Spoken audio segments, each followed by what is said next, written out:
저희들 주님 앞에 다시금 모였습니다. 각자의 모습대로, 각자의 형편대로 주님 앞에 나왔습니다. 이 시간 주님의 은혜가 충만하기를 원합니다. 하나님, 이곳에 저희와 함께하여 주시옵시고 찬양을 통하여 주님을 만나게 하여 주시고 주님의 은혜 속에 충만히 거할 수 있도록 인도하여 주시옵소서.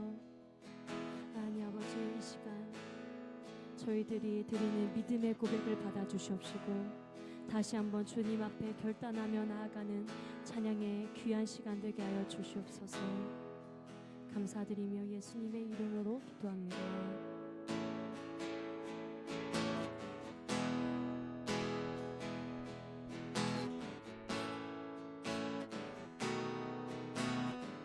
주의 사랑 항상 내 곁에, 주의 사랑 항상 내 곁에 머무시네. 나 주님을 모른다 하여도 주의 사랑, 주의 사랑 또 나를 믿어주시네. 나 주님을 모른다 하여도 주의 사랑 항상 내 곁에, 주의 사랑 항상 내 곁에 머무시네. 나 주님을 모른다 하여도 주의 사랑 또 나를 믿어주시네. 주님만이 내 소망 되시네. 고백합니다. 주를 사랑합니다. 온 마음 다하여 주를 사랑합니다. 엎드립니다. 주를 경배합니다. 진실한 그 사랑으로 나를 채워주소서. 주의 사랑 항상 내 곁에, 주의 사랑 항상 내 곁에 머무시네. 나 주님을 모른다 하여도 주의 사랑 또 나를 믿어주시네. 나 주님을 모른다 하여도 주의 사랑 항상 내 곁에 머무시네. 나 주님을 모른다 하여도 주의 사랑 또 나를 믿어주시네. 주님만이 내 소망 되십니다. 내 소망 되시네. 고백합니다. 주를 사랑합니다. 온 마음 다하여 주를 사랑합니다. 엎드립니다. 주를 경배합니다. 신실한 그 사랑으로 나를 채워주소서. 고백합니다. 주님을 사랑합니다. 온 마음 다하여 주를 사랑합니다. 엎드립니다. 주를 경배합니다. 신실한 그 사랑으로 나를 채워주소서. 주의 사랑 나 보이지 않네. 변함없으신 그 사랑, 나도 주님을 놓지 않겠네. 부족한 입술로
마지막으로 고백하겠습니다. 넘쳐나네 넘쳐나네 넘쳐나네 주를 향한 내 손의 갈망이 주님께로 날 이끌어 주소서. 주님을 더 원합니다. 이 시간 우리들 예배에 앞서서 기도하도록 하겠습니다. 하나님 아버지, 주님의 은혜가 너무나도 많이 필요합니다. 아버지, 이 시간 저희들 마음 가운데 주님 와 주시옵소서. 아버지께서 함께하여 주셔서 이 시간 저희들 주님께서 말씀하시는 것을 들을 수 있도록 인도하여 주시옵시고, 하나님 아버지, 저희들 기도의 무릎을 잃어버렸다면, 그리고 다시금 주님 앞에 나아가는 것을 잃어버렸다면 그 기도의 자리, 예배의 자리, 찬양의 자리, 기도의 자리를 회복할 수 있도록 해주시라고 우리 다 같이 주여 한번 부르고 기도하도록 하겠습니다. 주님, 주여. 아버지, 주님께서 이끌어 주시옵소서. 하나님 아버지, 이 시간 오직 주님께서 말씀하여 주시옵소서. 하나님 아버지, 함께하여 주시옵시고, 주님이 말씀하여 주는 것을 주님 저희들 들을 수 있도록 인도하여 주시옵소서. 아버지, 이 시간 저희들 부족한 몸을 가지고서, 부족한 입술을 가지고서, 부족한 몸으로 주님 나왔습니다. 아버지, 저희들 한 사람 한 사람 어떠한 모습으로 살고 계시는지 하나님 아시지요. 하나님 아버지, 어떤 것이 부족하고 어떤 것으로서 주님 분투하고 있는 것인지 주님 아시지요. 하나님 아버지, 저희들 이 시간 와주셔서 주님 마음을 만져주시옵시고, 하나님 아버지 함께하여 주시옵소서. 하나님 아버지, 주님, 그리고 주님께서 말씀하시는 것을 듣기를 원하옵나이다. 아버지께서 말씀하시는 것을 저희들 겸허히 받을 수 있도록 인도하여 주시옵시고, 하나님 아버지의 사랑을 충만히 받고 돌아갈 수 있도록 인도하여 주시옵소서. 하나님 아버지, 저희들 기도의 무릎을 잃어버렸다면 주님 그것을 다시금 회복할 수 있도록 인도하여 주시옵소서. 아버지와 긴밀하게 교제했었던 것들, 주님과 저희 사이에 주님 끼어있는 것들이 없게 하여 주시옵소서. 하나님 아버지, 주님 한 분만을 얻을 수 있도록 인도하여 주시옵시고, 주님만으로 만족하는 인생이 되게 하여 주시옵소서. 아버지, 이 예배를 주님께서 받아주시옵소서. 아버지, 이 예배를 통하여서 주님께서만 영광을 받아주시옵시고, 다시금 저희들 피조물의 위치로서 전능자이신 하나님 아버지를 바라볼 수 있도록 인도하여 주시옵소서. 아버지께서 모든 것이 되어주시고, 아버지께서 함께하여 주시오니, 아버지 이 시간 더욱더 함께하여 주시옵소서. 아버지께서만 함께하여 주시옵시고, 하나님 아버지 이 시간 마음 가운데 저희들 은혜를 가득 받고 돌아갈 수 있도록 인도하여 주시옵소서. 하나님 아버지, 말씀을 전하시는 우리 고창근 목사님 주님께서 붙들어 주시옵소서. 성령의 충만함으로 함께하여 주시옵시고, 아버지여 주의 말씀을 주님 가감없이 전할 수 있도록 인도하여 주시옵소서. 아버지, 저희 성도들 주님 앞에 왔습니다. 아버지, 말씀을 들으러 왔습니다. 말씀을 듣고 기도하러 왔습니다. 하나님 아버지, 더욱 주님께서 말씀하신 것들을 저희들 선명하게 들을 수 있도록 인도하여 주시옵시고, 다른 말씀을 아멘하며 삶에서 주님 붙들면서 살아갈 수 있도록 인도하여 주시옵소서.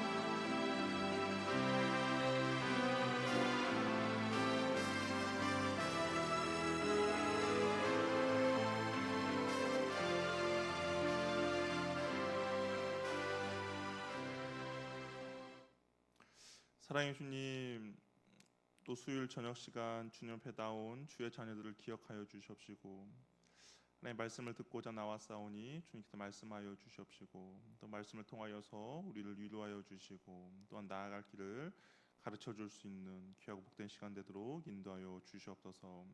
하나님, 또한 우리가 기도합니다. 우리의 간구와 부르짖는 가운데 주께서 귀를 기울여 주셔서 살아계셔서 역사하신 주님이 어떤 분이신지를 알고 발견하며 경험하는 귀하고 복된 시간 되도록 주께서 함께하여 주시옵소서. 예수님의 이름으로 기도합니다. 아멘. 오늘 함께 나눌 말씀 여호수아 5장 1절에서 15절 말씀입니다. 여호수아 5장 1절에서 15절 말씀. 말씀 찾는 동안 교회 소식 말씀드리겠습니다. 교회 이전을 위해서 계속 기도해 주시고요. 오늘 유추동부 캠프가 이 무사히 잘 교회에 도착했습니다. 아이들도 많은 은혜의 시간이 있었고요. 또 함께한 선생님들도 많은 은혜의 시간이 있었습니다. 우리 특별히 우리 다음 세대를 위해서 계속해서 기도해 주시길 바랍니다. 여호수아 5장 1절에서 15절 말씀 우리 한 절씩 서로 교독하도록 하겠습니다. 1절 말씀 제가 먼저 읽겠습니다. 요단 서쪽의 아모리 사람들의 모든 왕들과 해변의 가나안 사람들의 모든 왕들이 여호와께서 요단물을 이스라엘 자손들 앞에서 말리시고 우리를 건너게 하셨음을 듣고 마음이 녹았고 이스라엘 자손들 때문에 정신을 잃었더라. 그때 여호와께서 여호수아에게 이르시되 너는 부싯돌로 칼을 만들어 이스라엘 자손들에게 다시 할례를 행하게 하시매 여호수아가 부싯돌로 칼을 만들어 할례산에서 이스라엘 자손들에게 할례를 행하니라. 싱한 까닭은 이것이니 애굽에서 나온 모든 백성 중 남자 곧 모든 군사는 애굽에서 나온 후 광야 길에서 죽었는데 그 나온 백성은 다 할례를 받았으나 다만 애굽에서 나온 후 광야 길에서 난 자는 할례를 받지 못하였습니다. 이스라엘 자손들이 여호와의 음성을 청종하지 아니하므로 여호와께서 그들에 대하여 맹세하사 그들의 조상들에게 맹세하여 우리에게 주리라고 하신다.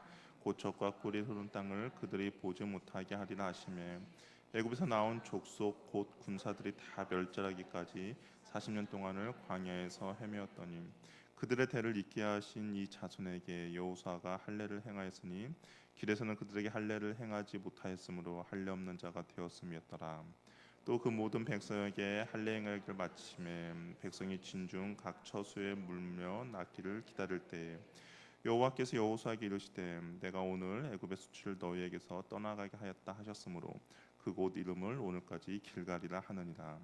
또 이스라엘 자손들이 길갈에 진쳤고 그달 14일 저녁에는 여리고 평지의 유월절을 지켰으며 유월절 이튿날에 그 땅의 소산물을 먹되 그날의 무교병과 볶은 곡식을 먹었더라. 소산물을 먹고 난 다음에 만나가 그쳤으니 이스라엘 사람들이 다시는 만나를 얻지 못하였고 그의 가나안 땅의 수출을 먹었더라. 여호수아가 여리고가 가까이 이르렀을 때에 눈을 들어 본즉 한 사람이 칼을 빼어 손에 들고 마주 서 있는지라.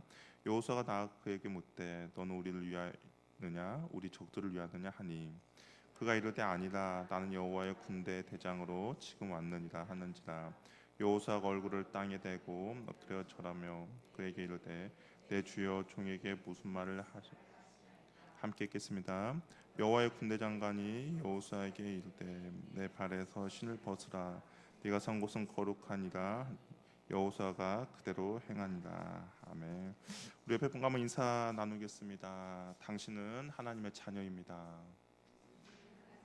당신은 하나님의 자녀입니다. 예, 지금 올림픽이 항상 지금 이게 한창 진행 중에 있습니다. 어떻게 많은 관심이 있나요? 이게 그 우리나라하고 시간이 좀 잘 맞지 않아서 그런지 뭐 그렇게 막 뜨거운 분위기는 아닌 것 같습니다. 그래도 이제 뭐 가끔가다 뭐냐 몇몇 경기의 하이라이트를 보면 근데 꼭 경기에서 이기는 것이 실력이 있어서만 꼭 이기는 것은 아닌 것 같아요. 그렇죠? 어떤 뭐 환경 그리고 분위기 같은 것도 많은 영향을 끼치게 됩니다. 뭐 유도 같은 경우는 랭킹 1위이지만 그러나 그보다 한참 랭킹이 낮은 사람에게도 잡히는 경우도 있고 다이빙에서 뭐 금메달 후보 선수였지만 이 다이빙 하기 직전에 미끄러져서 메달을 따지 못하는 그런 경우도 있었습니다. 그리고 심판의 그 영향으로 인해서 메달의 색깔이 바뀌는 경우도 있었던 것이죠. 또 스포츠 경기가 뭐 다 그렇지만 이게 홈그라운드에서 경기를 하는 것과 원정을 가서 경기하는 거에 따라서 승패도 갈리기도 합니다. 아무래도 이거 홈그라운드에서 경기를 하면 뭐 경기 분위기라든지 뭐 응원에 힘입어서 승리를 아무래도 홈팀이 좀 더 유리하죠. 그래서 우스운 말로 뭐 이런 말도 있어요. 똥개도 자기 집 앞에서 짖는 것과 다른 집 앞에서 짖는 것이 다르다라고 합니다. 자기 집 앞에서는 뭔가 자신감이 있죠. 그런데 다른 집 앞에 가면 그 개끼리 싸워도 뭔가 밀리는 그런 분위기가 있다라고 하는 것이죠. 만약 여러분이 감독이라면 아직 승부는 나지 않았는데 전세가 우리 쪽으로 기운 것을 발견했다면 여러분 어떻게 하시겠습니까?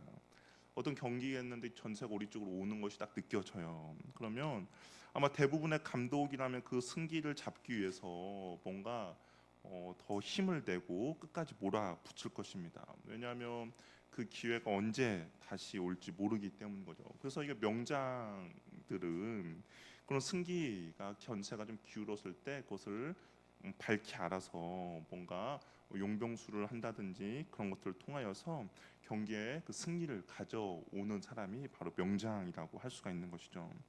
여호수아에게도 바로 이런 기회가 왔습니다. 어떤 기회가 왔냐면 하나님의 은혜로 범람하던 요단강을 건넜죠.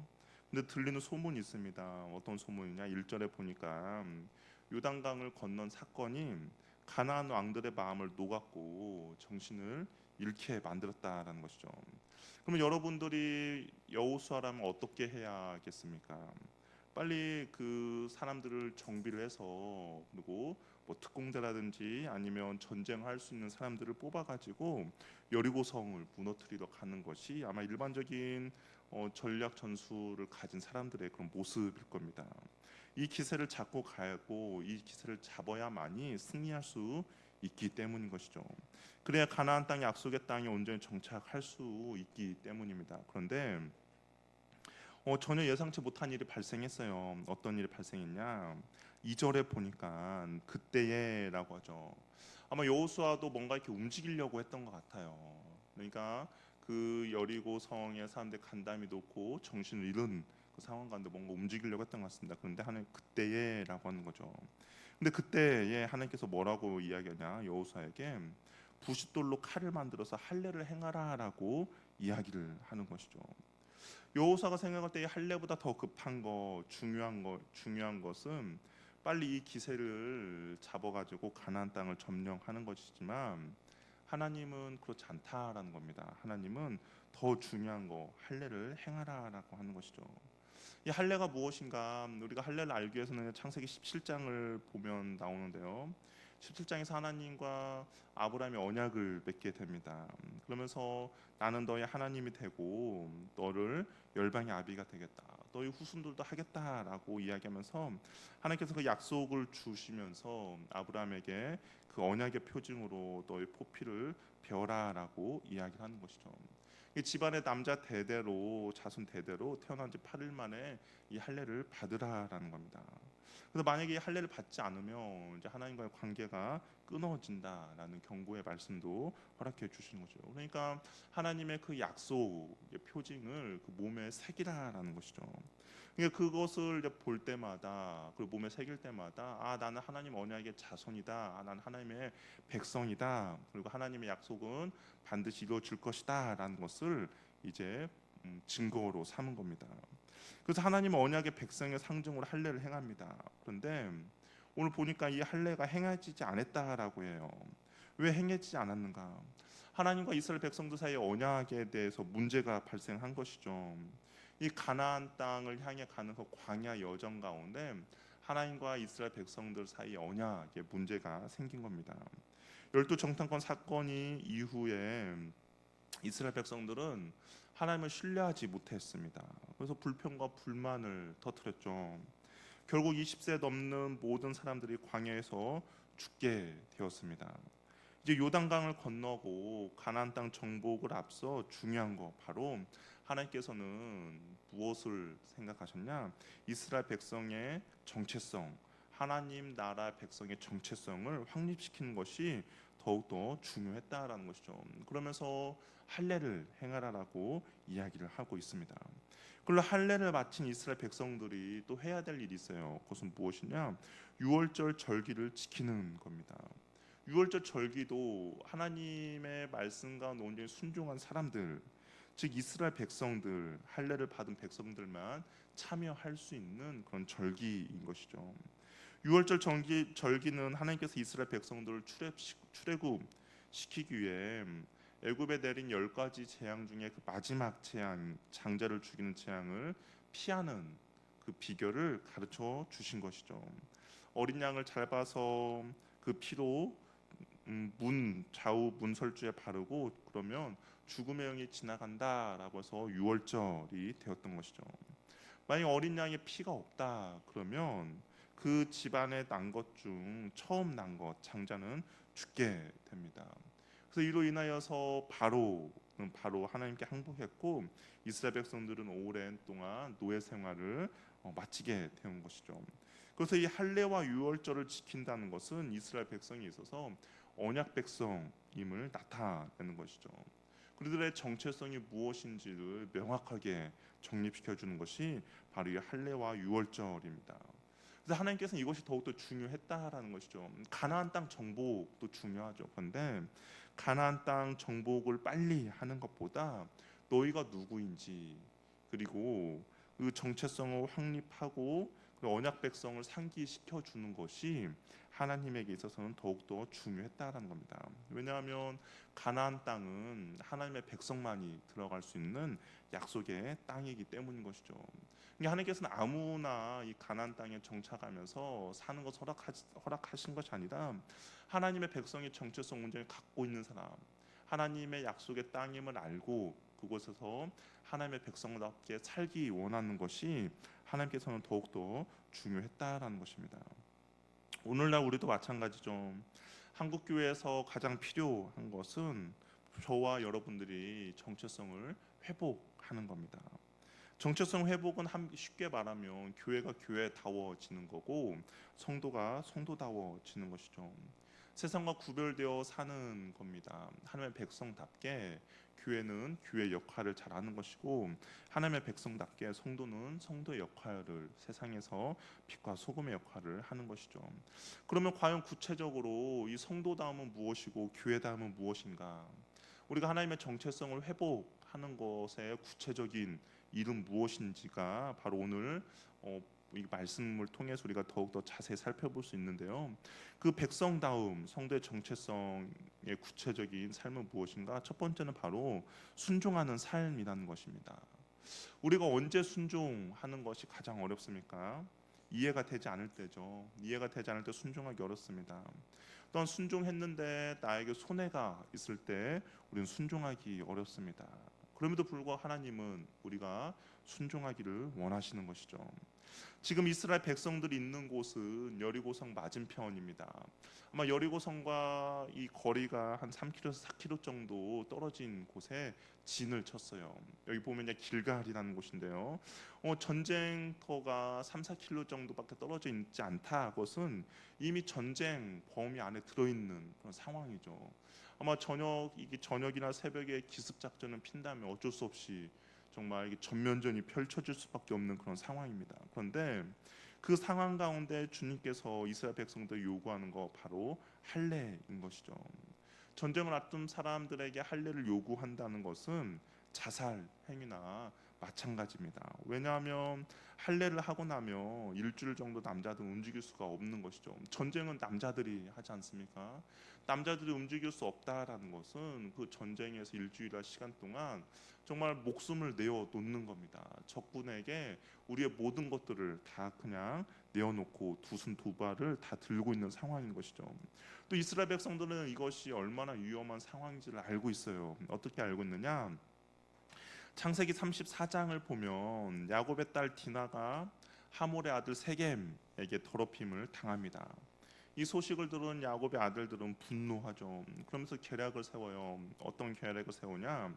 우리가 디나를 너희들에게 넘겨줄 것이다. 그러면 너희 딸을 우리들에게 주어라. 대신에 우리는 하나님의 그 언약 백성이기 때문에 할례를 행해야 되니까 너희들 남자들 다 할례를 행하라라고 권유를 합니다. 그랬더니 그 세겜 백성들이 그것을 받아들여요. 그래서 거기 있는 남자들이 모두 다 할례를 행합니다. 그런데 어떤 일이 벌어집니까? 이 3일이 지났을 때 아파할 때 시므온과 레이가 칼을 가지고 그 성읍 사람들 전부 죽이게 되는 거죠. 이 둘이서 성읍 전체를 초토화시킵니다. 이만큼 할례가 그만큼 무서운 것이죠. 이 여리고 성이 그렇게 만만한 성이 아니에요. 분명히 거기에서는 군사들도 있겠죠. 뭐 2명만 있겠습니까? 몇백 명 있겠죠. 그런 상황 가운데 할례를 행한다는 것은 거기서 정말 뛰어난 사람 10명만 오더라도 이스라엘의 모든 사람들이 다 전멸당할 수밖에 없는 상황입니다. 이 이야기를 이스라엘 백성들이 알았죠. 그들의 전통과 정체성을 모세를 통하여서 광야에서 창세기를 통하여서 그 이야기를 다 들었습니다. 하나님도 아시죠. 그런데 하나님께서 이스라엘 백성들의 할례를 요구하시는 것이죠. 이스라엘 백성은 그러면 안 된다라는 것을 경험으로 알고 있습니다. 이해가 되지 않죠. 적진 앞에서 무모한 일을 시킵니다. 그럼에도 이스라엘 백성의 정체성을 회복하기 위한 첫 번째는 하나님의 말씀 가운데 순종이라는 것이죠. 이스라엘 백성들이 이 순종을 해서 할례를 행했을 때 하나님께서 그곳의 이름을, 그 지역 이름을 길갈이라라고 불러주십니다. 그러면서 애굽의 수치를 너희에게서 떠나게 하였다라고 이야기를 하고 있는 것이죠. 그럼 이스라엘 백성들이 가지고 있었던 수치가 과연 무엇일까요? 아마 애굽의 수치는 노예 생활했던 그 수모를 말할 수도 있습니다. 그런데 그것보다 더 최근에 일어난 사건을 통해서 바라보면 광야 시간 동안 이스라엘 백성들이 당한 조롱과 아우마 비웃음이라고 할 수가 있는 것이죠. 하나님께서 이스라엘 백성들을 큰 권능과 기적으로 출애굽을 시켜 주었어요. 그럼 어떻게 됐겠습니까? 젖과 꿀이 흐르는 가나안 땅 안에 정착을 해서 거기서 정말 잘 먹고 잘 살아야 되는데, 근데 이스라엘 백성은 어떻게 합니까? 그 열흘길이라는 곳을 40년 동안 헤매게 되는 것이죠. 아마 이런 소식을 애굽 사람들이 들었다면 아마 이스라엘 백성도 어떻게 생각했겠습니까? 하나님 별것도 없네라고 생각했겠죠. 차라리 여기서 노예로 남았다면 맛있는 것도 먹고 고기도 먹고 좀 몸은 불편하지만 그래도 잘 살았을 텐데라고 하면서 조롱하며 수치스럽게 만들었을 것입니다. 그런데 그 수치가 하나님의 말씀 가운데 불순종하여 일어난 일이지 않습니까? 하나님을 신뢰하지 못하여서 불순종해서 일어난 일이에요. 그런데 하나님께서는 그 불순종할 수밖에 없는 그 상황 가운데 하나님의 말씀 가운데 순종해서 할례를 행했더니 그 너희들에게서 수치가 떠나가게 했다라고 해서 그 이름을 길갈이라라고 불러 주었다라는 것이죠. 언제 이들이 수치를 당했습니까? 불순종하고 불평할 때 수치를 당했죠. 그런데 순종할 때 어떻겠습니까? 그 수치가 다 사라졌다라는 것이죠. 이스라엘 백성, 하나님 나라의 하나님 백성의 정체성은 순종할 때 우리가 그 모든 수치들에서 벗어나게 된다라는 겁니다. 왜 한국 교회가 사람들의 손가락질을 당하고 지탄의 대상이 되었습니까? 하나님의 말씀 가운데 순종하며 살지 않기 때문이죠. 연이어 터져 나오는 한국 교회 문제점들이 수치스럽고 조롱받게 만듭니다. 이것이 하나님의 말씀 가운데 순종하는 것이 아니라 하나님의 말씀 가운데 불순종함으로써 나타나는 그런 현상들 아닙니까? 하나님 말씀 가운데 불순종하며 살아가기 때문에 여전히 수치를 당하고 있습니다. 그러면 이 수치를 과연 어떻게 물러가게 하며 어떻게 수치를 당하지 않게 합니까? 말씀에 순종하면 되는 것이죠. 우리가 하나님의 말씀 가운데 순종하면 이런 수치를 세상으로부터 당할 필요가 없다라는 겁니다. 하나님을 사랑하고 이웃을 사랑하는 거죠. 우리가 이웃 가운데 겸손하게 낮은 자리에 섬기며 나아가는 겁니다. 우리가 세상을 하나님을 알지 못하는 사람들께 증인의 삶을 살아가는 거예요. 그러면 우리가 이런 수치를 당할 필요가 없다라는 겁니다. 저와 여러분이 유익이 없어도 이해가 되지 않아도 하나님의 말씀 가운데 순종하며 나아갈 때 이 수치가 우리들에게서 그치게 된다라는 것이죠. 저와 여러분이 머물고 있는 그곳이 길갈이 되기를 바랍니다. 하나님의 말씀 가운데 순종하며 나아갈 때 그곳에서는 여호와 하나님의 수치 당하는 그 모든 것들이 사라지게 될 것입니다. 그것이 바로 하나님의 언약 백성 하나 성도다움의 정체성을 회복하는 첫 번째 바로 순종하는 삶이라는 것입니다. 그럼 두 번째 언약 백성은 하나님을 신뢰함으로 살아가야 한다라는 것이에요. 우리 11절 12절 말씀 한번 같이 읽어보도록 하겠습니다. 같이 한번 읽겠습니다. 시작.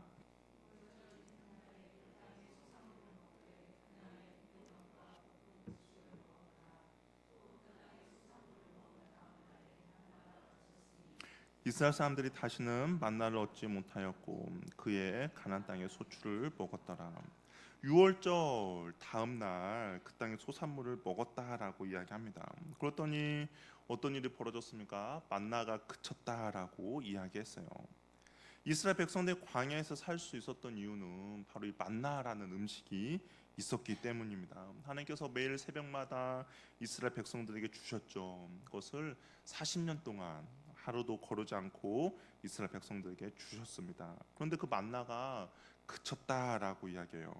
이제 만나가 그쳤으니까 하나님께서 더 이상 이스라엘 백성들을 돌봐주시지 않는 그런 증거입니까? 아니죠. 만나가 그쳤음에도 불구하고 하나님께서는 여전히 이스라엘 백성들을 돌봐주십니다.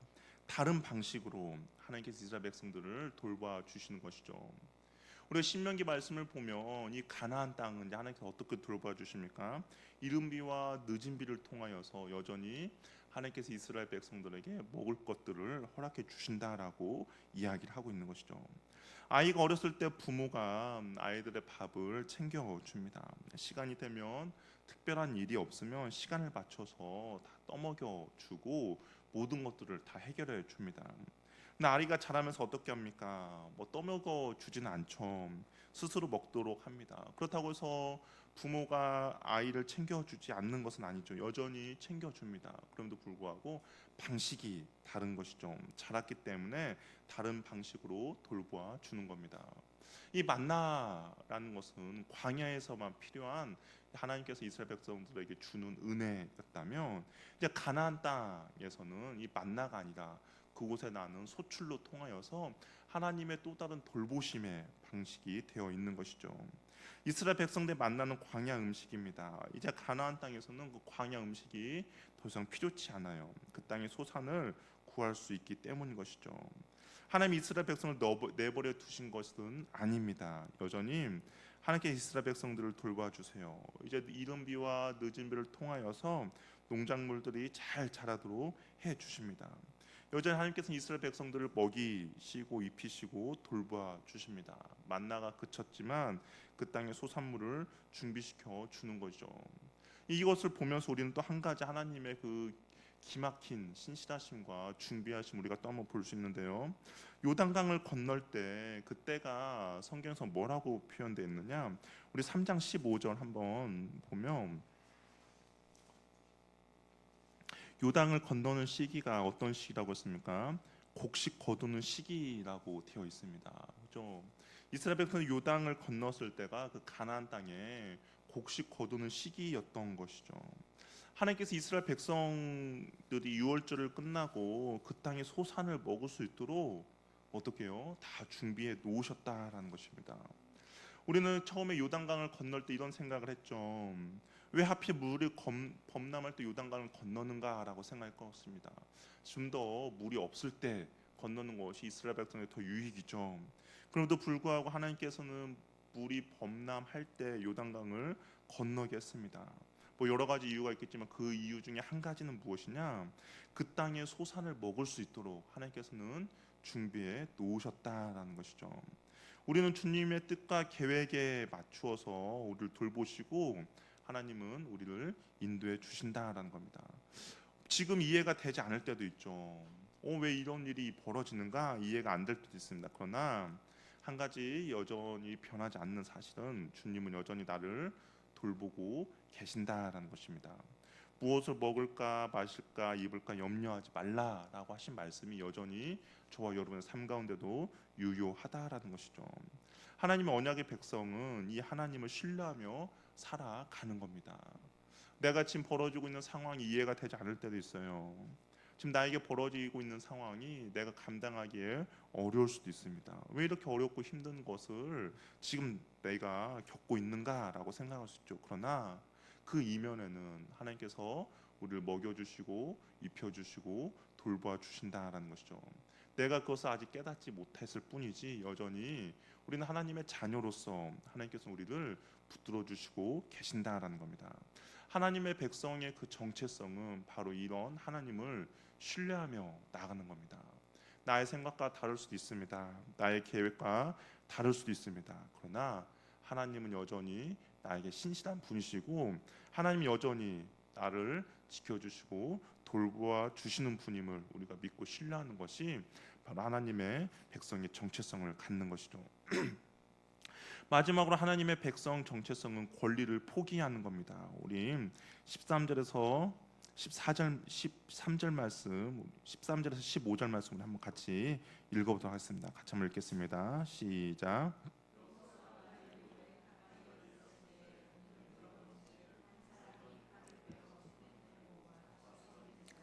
여호수아가 나아가서 그에게 묻되 너는 우리를 위하느냐 우리의 적들을 위하느냐 하니 그가 이르되 아니라 나는 여호와의 군대 대장으로 지금 왔느니라. 여호수아가 얼굴을 땅에 대고 엎드려 절하고 그에게 이르되 내 주여 종에게 무슨 말을 하시는가. 여호와의 군대 대장이 여호수아에게 이르되 내 발에서 신을 벗으라 네가 선 곳은 거룩하니라 하니 여호수아가 그대로 행하니라. 마지막 언약 백성 권리를 포기하는 거죠. 여호수아가 여리고에 가까이 있었을 때 한 손에 칼을 빼고 있는 사람을 보게 됩니다. 범상치 않는 인물이었어요. 그래서 여호수아가 묻습니다. 누구 편입니까? 그러면 우리는 보통 나는 네 편이다라고 하든지 나는 저쪽 편이다라고 이야기하는데 그렇게 이야기하지 않고 나는 여호와의 군대 장관이다라고 이야기합니다. 그러면서 여호수아에게 너가 선 곳은 거룩한 곳이니 신을 벗으라라고 이야기를 하고 있는 것이죠. 신을 벗는다는 의미가 여러 가지 의미가 있습니다. 그러나 성경에서 대표적으로 신을 벗는다는 것은 권리를 포기하는 거죠. 이 룻기를 보면 이런 이야기가 나와요. 보아스보다 먼저 기업물을 순번이 더 빠른 사람이 있었습니다. 근데 이제 그가 어떻게 합니까? 룻을 자신이 기업을 잊지 않겠다라고 해서 신을 벗는 거죠. 권리와 책임을 포기한다는 의미에서 신을 벗어 버립니다. 그러니까 이 보아스가 자기 순서가 되어서 그 룻을 자기가 기업을 물게 됩니다. 여기서 여호수아에게 신을 벗으라는 것은 이제 하나님께서 앞서서 주도하며 싸우실 것이기 때문에 네가 전쟁을 하지 말고 지도되신 하나님께 순종하며 권리를 포기하라라고 이야기를 하고 있는 것이죠. 또한 당시에게 신을 벗음의 모습은 종들의 모습이었습니다. 당시 종들은 신을 신지 않는다라고 해요. 그래서 하나님 앞에 맨발로 서라는 것은 하나님 앞에 너가 온전히 순종하며 나아갈 것을 다시 한번 이야기를 하고 있는 겁니다. 이 전쟁은 네가 싸우는 것이 아니고 네가 힘써서 얻어질 가나안 땅도 아니다라는 것이죠. 너가 하나님 앞에서 종으로 서라는 이야기입니다. 종에게 요구되는 것은 무엇입니까? 주인이 종에게 무엇을 요구하죠? 순종이죠. 주도권을 하나님께 양도하고 주님의 주인 되심을 인정하고 그렇게 하라고 여호수아에게 이야기를 하고 있습니다. 아까 앞에서 잠깐 이야기했던 것처럼 여호수아는 아마 마음이 급했을 수도 있어요. 왜냐하면 승기를 잡았거든요. 조금만 노력하며 이제 여리고성을 정복할 수 있다라고 생각할 수도 있었습니다. 그런데 하나님께는 그것이 아니다라는 거죠. 너가 계획하고 너의 모든 것들을 내려놓으라고 이야기를 하고 있는 것이죠. 단지 너는 하나님의 말씀 가운데 순종하며 나가면 하나님께서 이 가나안 땅을 주신다라는 겁니다. 그래서 하나님께서는 이 가나안 땅 정복에 있어서 이 여호수아와 이스라엘 백성들이 요구하는 것은 바로 이 순종입니다. 여리고성을 정복하는 것도 마찬가지였죠. 순종이 필요했고 아이성을 정복할 때도 마찬가지입니다. 다른 거 아니었어요. 그냥 종으로서 신을 벗은 그 모습을 계속 요구하고 있는 것이죠. 나의 능력과 지혜로 나의 수단과 방법으로 무언가 해결하려 하고 나에 대한 어떤 야망과 욕심이 가득할 하나님께서는 역사하지 않는다라는 겁니다. 먼저 우리의 모든 것을 내려놓게 하신 다음에 우리의 소원을 이루어 주시는 것이죠. 우리의 문제를 해결해 주십니다. 하나님 우리에게 더 풍성한 것을 주시기 위해서 내려놓으라고 말씀하시는 것이죠. 우리가 아이들이 두 손에 무엇인가를 쥐고 있어요. 아이들에게 더 맛있는 것을 주기 위해서 그것을 얻기 위해서는 어떻게 합니까? 손을 펼쳐서 자신이 소중하다고 생각하는 것을 내려놓아야 합니다. 그런데 아이가 소중하다고 생각하는 것은 무엇일까요? 보통 무엇을 소중하다고 생각하고 손에 꼭 쥐고 있을까요? 쓸데없는 겁니다. 쓸데없는 거지만 마치 그것이 소중하다라고 손에 꼭 쥐고 있는 거죠. 우리 아이도 마찬가지예요. 손에 스티커 같은 거 뭐 버릴 거죠. 그럼에도 불구하고 손에 꼭 쥐고 있습니다. 오히려 아빠가 주는 사탕이 더 좋은 건데 그 손에 쥐고 있는 것을 내려놓지 못해서 하나님이 주시고자 하는 것을 하나님이 주시고자 하는 것을 가지지 못하는 어리석음이 있을 수도 있다라는 거죠. 그래서 하나님께서 우리에게 더 풍성한 것을 주시기 위해서 내려놓으라고 말씀하십니다. 하나님께 우리가 작정한 계획표를 보시고 하나님 내가 이런 계획을 다 짰으니까 하나님은 결제만 해주십시오 요구하는 것이 아니다. 하나님께서 우리에게 원하시는 것은 무엇이냐? 하나님의 계획표를 따르며 순종하기를 원하신다는 겁니다. 나의 계획을 내려놓고 나의 생각을 내려놓고 나의 뜻을 내려놓고 하나님의 계획표를 따르라라고 이야기를 하고 있는 것이죠. 이것이 하나님의 백성으로서 정체성을 회복하며 나가는 그런 모습이라는 겁니다. 하나님께서는 가나안 정복보다 더 중요한 것이 있습니다. 그것은 이스라엘 백성들의 정체성을 회복하는 것이죠. 그래서 요단강 근처에 머물면서 할례도 행하고 유월절도 지키게 했습니다. 가나안 땅을 정복한 것도 중요하지만 더욱 성숙하고 온전한 신앙을 갖는 것이 중요하기 때문인 것이죠. 우리의 문제가 해결되고 우리의 소원이 이루어지는 것보다 더 중요한 것은 우리의 신앙이 바르고 깊고 성숙해지는 것입니다. 그러기에 우리는 하나님의 언약 백성임을 반드시 기억해야 한다는 것이죠. 하나님께서는 이것을 먼저 회복시켜 주는 것이 이스라엘 백성들에게 더욱더 요구되는 그런 모습이라는 것이죠. 하나님 언약 백성은 약속의 땅에서 그렇다면 어떻게 살아가길 원하십니까? 순종함이죠. 이해가 되지 않고 유익이 없어도 주님의 말씀이라면 순종하는 겁니다. 두 번째는 하나님을 신뢰하는 거예요. 하나님이 여전히 나를 돌보고 계십니다. 나의 필요를 아시고 가장 좋은 것으로 주시는 분인 것이죠. 우리가 이해할 수는 없더라도 여전히 상황이 막막해 보이더라도 아무것도 보이지 않더라도 하나님은 분명히 나를 지켜주시고 돌봐주시고 인도해 주시는 그 하나님을 우리가 온전히 신뢰하는 겁니다. 그리고 마지막으로 나의 뜻과 계획을 내려놓는 것이죠. 내 상식으로 이해가 안 갑니다. 계산이 안 나온다 하더라도 주인 되신 주님을 온전히 순종하며 따를 때 반드시 승리하게 된다라는 것이죠. 그래야 약속의 땅 가나안 땅을 정복할 수가 있습니다. 그래야만이 그곳에서 하나님의 백성답게 살아갈 수가 있는 것이죠. 이래야만이 가나안에서도 가나안 민족의 그 우상을 섬기지 않고 가나안 백성들의 문화를 답습하지 않고 하나님의 백성으로서 온전히 거룩하게 살아갈 수가 있다라는 겁니다. 저와 여러분도 마찬가지죠. 저와 여러분도 이 세상을 살아감에 있어서 중요한 것은 우리가 하나님의 말씀과 온전히 순종하며 살아가는 것이죠. 또한 우리는 하나님을 온전히 신뢰하는 겁니다.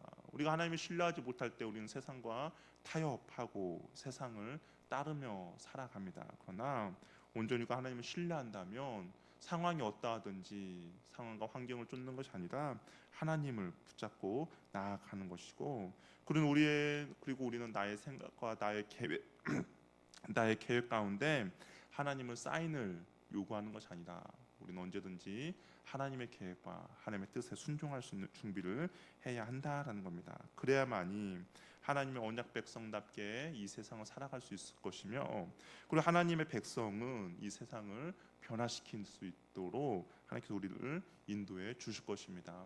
세상이 많이 험하고 세상이 그리스도인들을 많이 유혹하며 살아가고 있습니다. 그럼에도 불구하고 우리가 세상에 흘러가지 않고 세속화되지 않는 이유는 우리가 하나님의 백성으로서 이 땅으로 살아가기 때문인 것이죠. 저와 여러분들이 그런 하나님의 백성의 정체성을 온전히 잘 간직하면서 세상을 변화시키는 은혜가 저와 여러분의 있기를 바랍니다. 오늘 주님 말씀 가운데 순종하고 주님을 신뢰하며 그리고 주님의 뜻과 계획 가운데 온전히 이끌러 간다면 우리는 세상을 변화시키며 나아가는 주님의 자녀가 될 것입니다. 그런 은혜를 누리는 저와 여러분이 되기를 바랍니다.